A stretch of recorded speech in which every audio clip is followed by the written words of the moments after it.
America's evil genius, Travis Cook, back with you for the second half of the Power Hour right here on TFRLive.com, Truth Frequency Radio, and the iHeartRadio app. Glad you are back with us on this late Sunday evening. And when you look around you, you're probably noticing some things that seem to be all around you, or I'm noticing it anyway. You have seen and are continuing to see all sorts of violent Black Lives Matter street protests. You are also seeing, as of late, a lot of states and school systems pushing something called critical race theory, which is essentially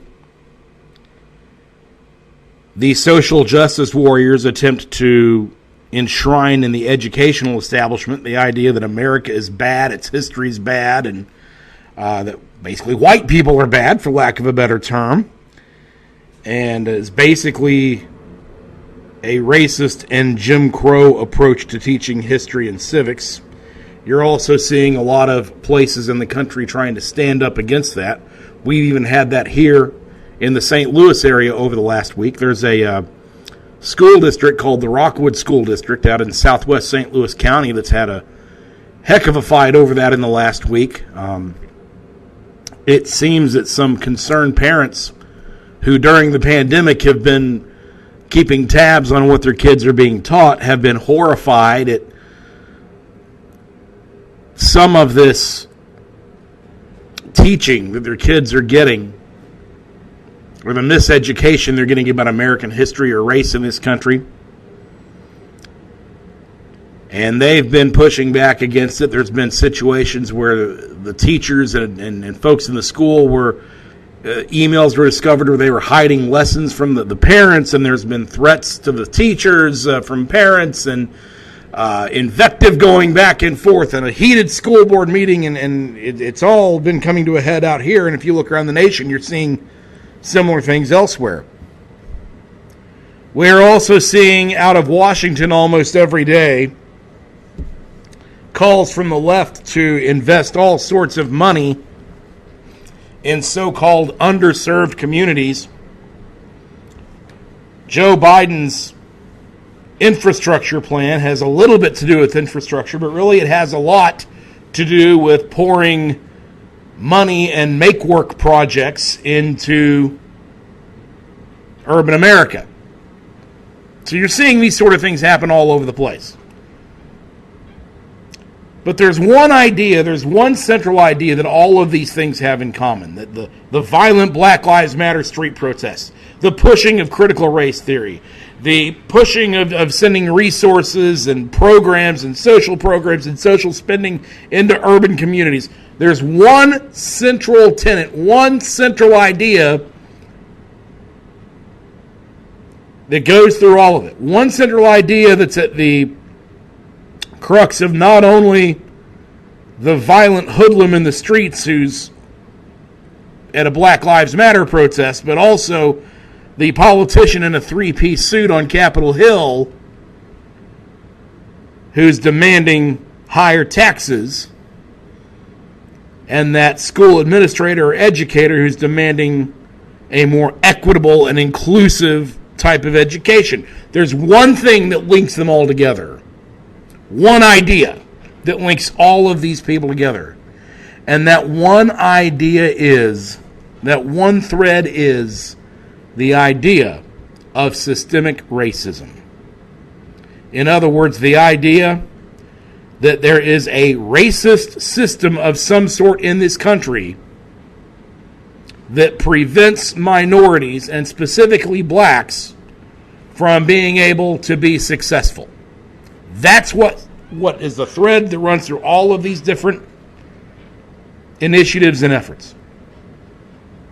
The idea that systemic racism exists. The idea that there is a racist system that prevents blacks from being able to have the success that other Americans have.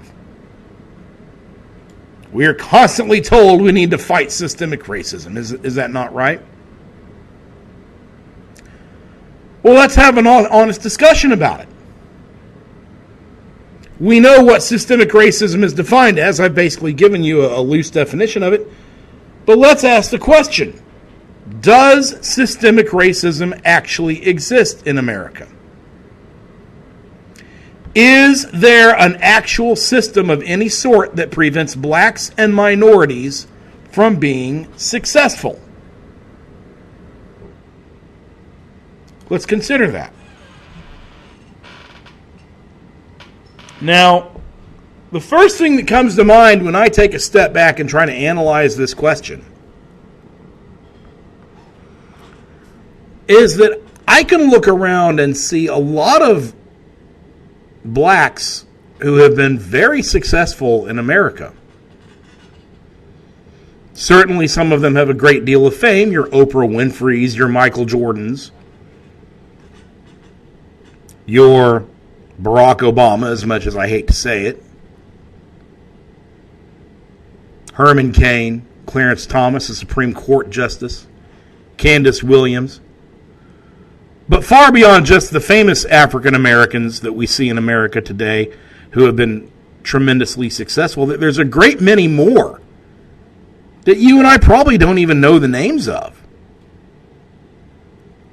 Blacks who are CEOs of companies, who are in high executive positions of companies and corporations across this nation, who are in management, entrepreneurs, business owners, wealthy, rich people, or upper middle class blacks all across this country that may not be household names, but who nevertheless have worked extremely hard, have taken the opportunities that they've found or that they've created, and have been successful. Those people exist, and it's no small number.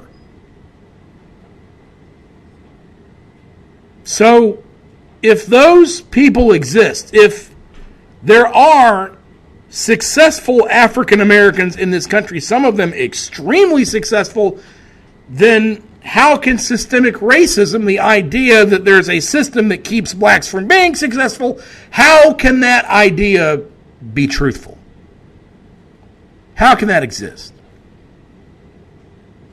You can't. But beyond the vagaries of it, let's look into some more specifics. Let's consider this from some more specific perspectives.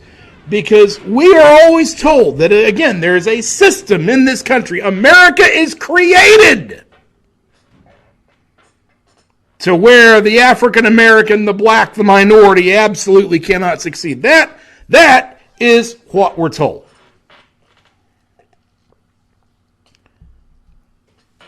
But could any of you show me the school, the college, the university, anywhere in this great nation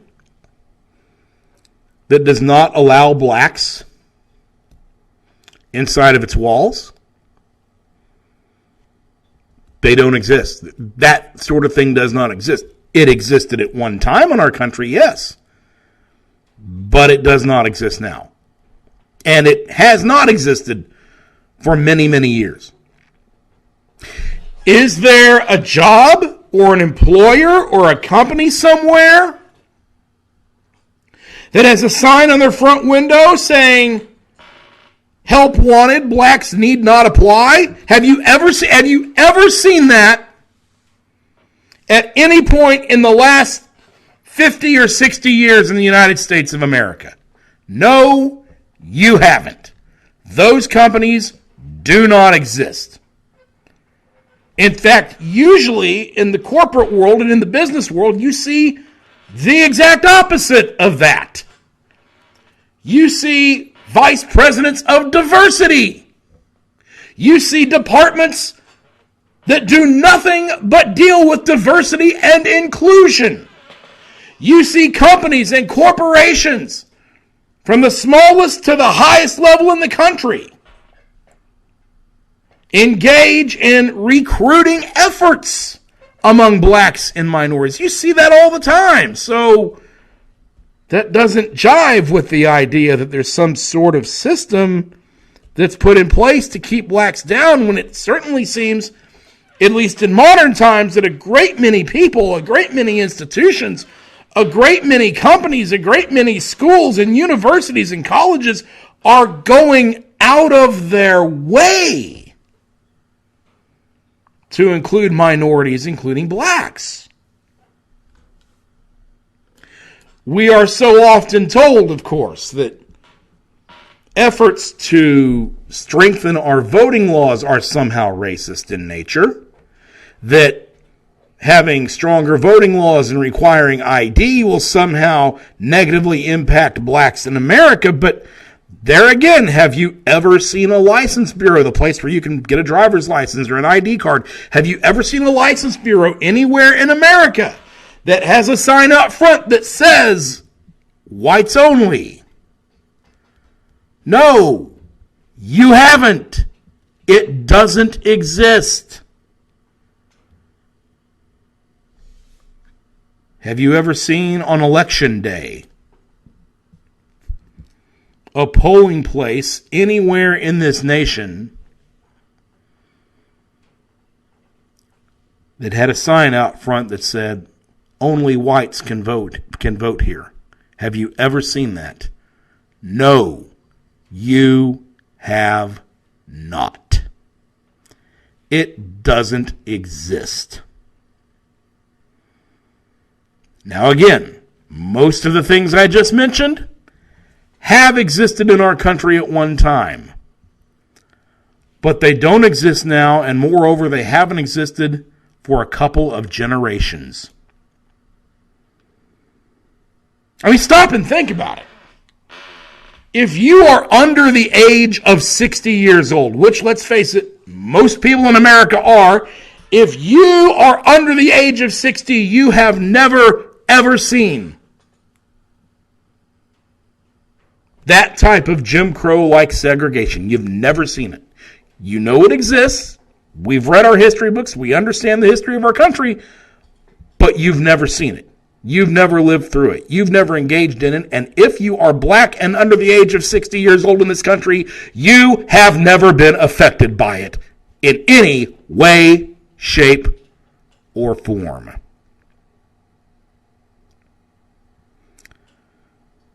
What I'm getting at is that even though we are told today that systemic racism plagues this country, and that there is a vague system of some sort, which of course the leftists never actually defined, we're told that there's some vague system that is racist in nature that prevents blacks from being able to succeed and thrive in this country. We're told that, but in actual fact, if you look back at the last 50 years of American history, really, we have seen the exact opposite of what the social justice warriors are claiming we have with systemic racism. We're seeing the exact opposite if you actually look at history. We have seen the exact opposite over 50 years of these avenues to society being closed off to blacks.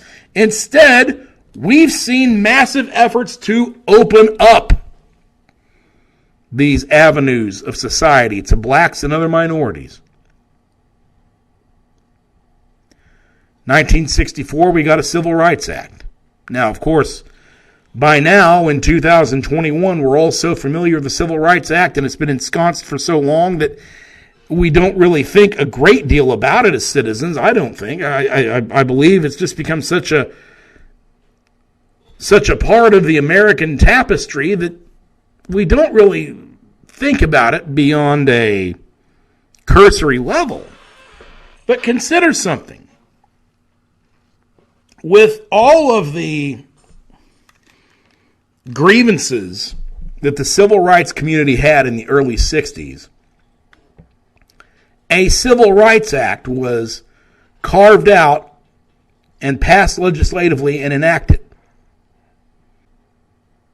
To put it another way, blacks in America in the early 1960s literally got a Civil Rights Act that was carved out specifically for them and put into law. Now, Certainly we could debate whether it went too far or not.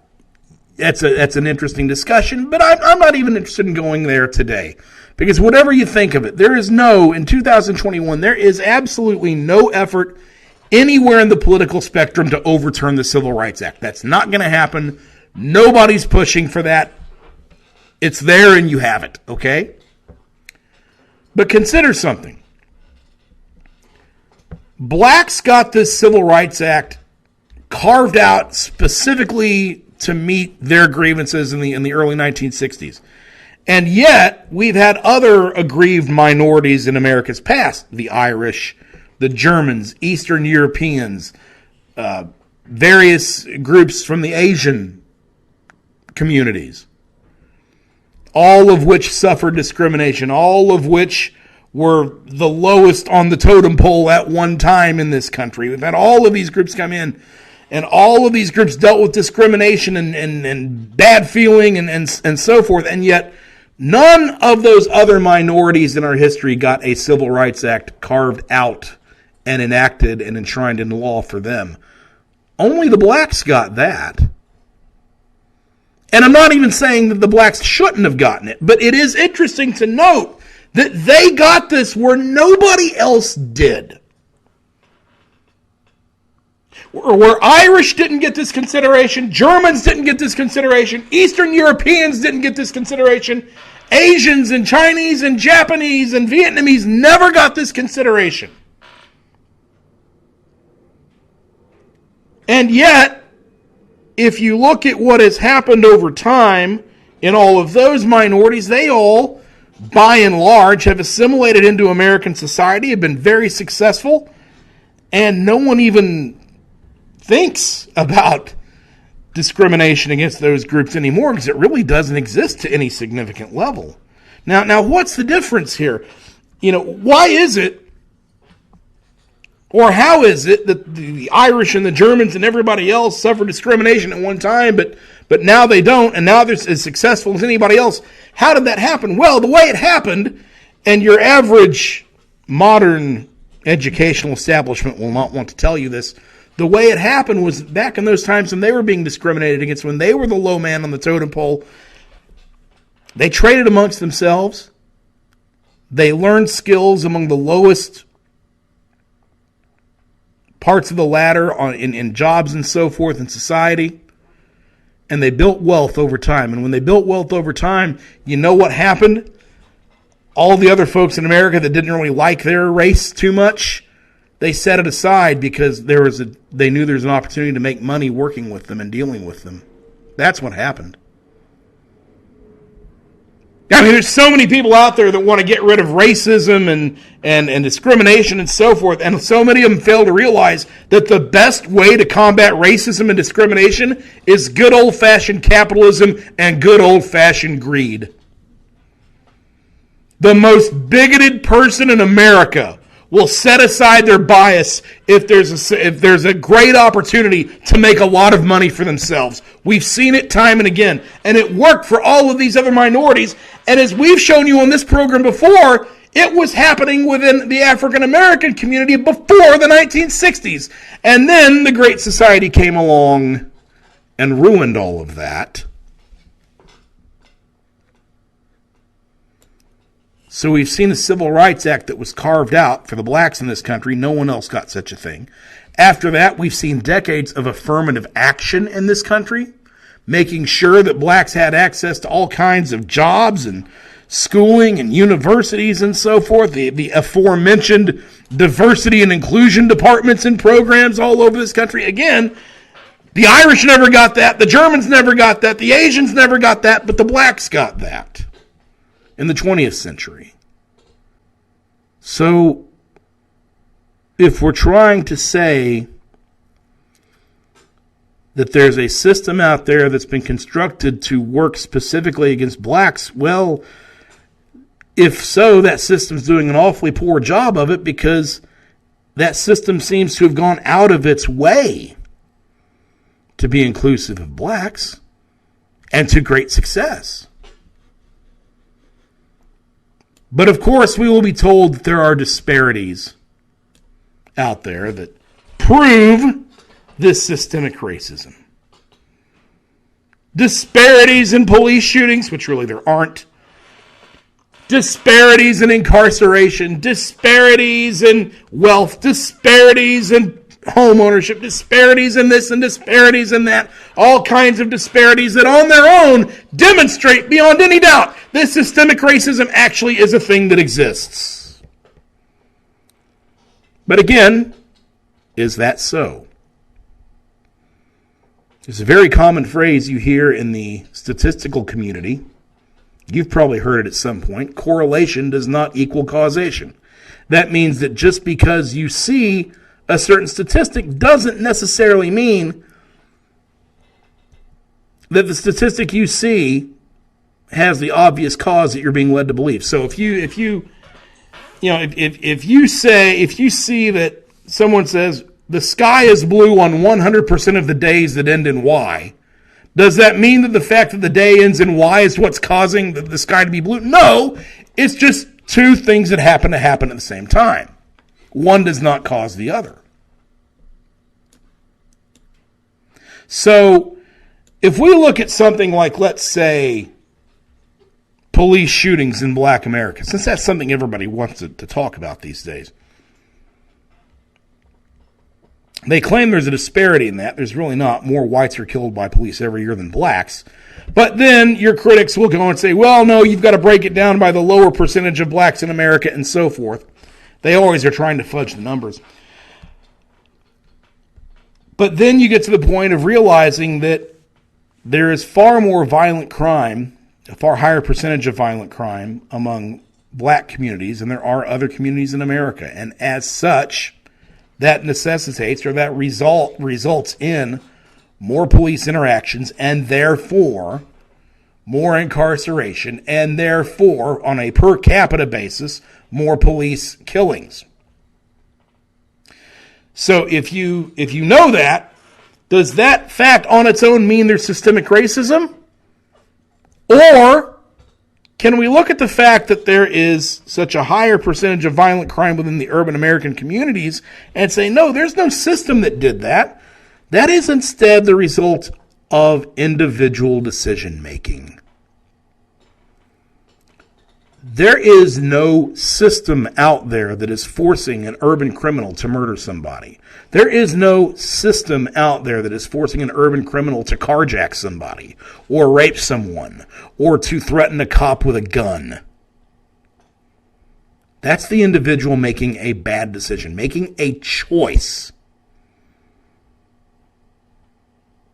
If there's a disparity at all, then there may be a disparity in terms of the number of poor decisions that are being made within some of these communities, but that is not the result of a system or any kind of racism. That's the result of the individual. The crime in our black communities and the police interactions and the incarceration rates come about as a result of it are not the result of a system or of racism. It is instead the result of individual behaviors and decision making. What about all of the fatherless homes in urban America, the single-parent households? Is that the result of racism in a system? No. That's the result of people making decisions, of women in those communities making bad decisions of who they're sleeping with. Let's just be blunt about it. And the results come about. There's no outside force making you do those things. You're choosing to do them. People so often want to talk about the lack of resources in our urban communities, that maybe they don't have grocery stores or key businesses that other places have. But why is that? So often that is because of the higher security costs and loss costs that come from stolen items that occur in those areas, to where it's not viable financially to put a business up there. Again, that's individual decision making. That's not a system. That's not racism. It's what you're doing to yourself. Complaints about property ownership. And, well, blacks don't have as good a credit ratings as other people, so they can't get a house. And yet a credit rating is something that's not where someone sits in an office and just thinks it up. A credit rating is something that is mathematically figured by your own actions. And you know what? You know who has the highest credit ratings out of any group of people? It's Asian Americans. It's not whites.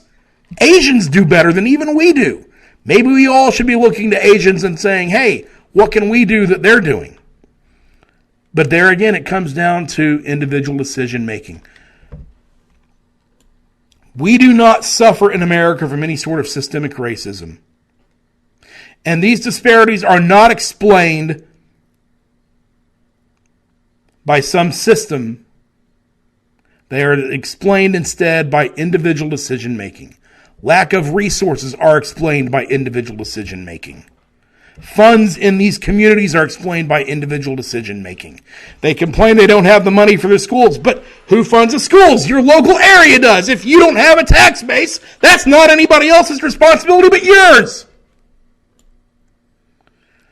People say we need to have a serious discussion about race in this country, but really they don't want one.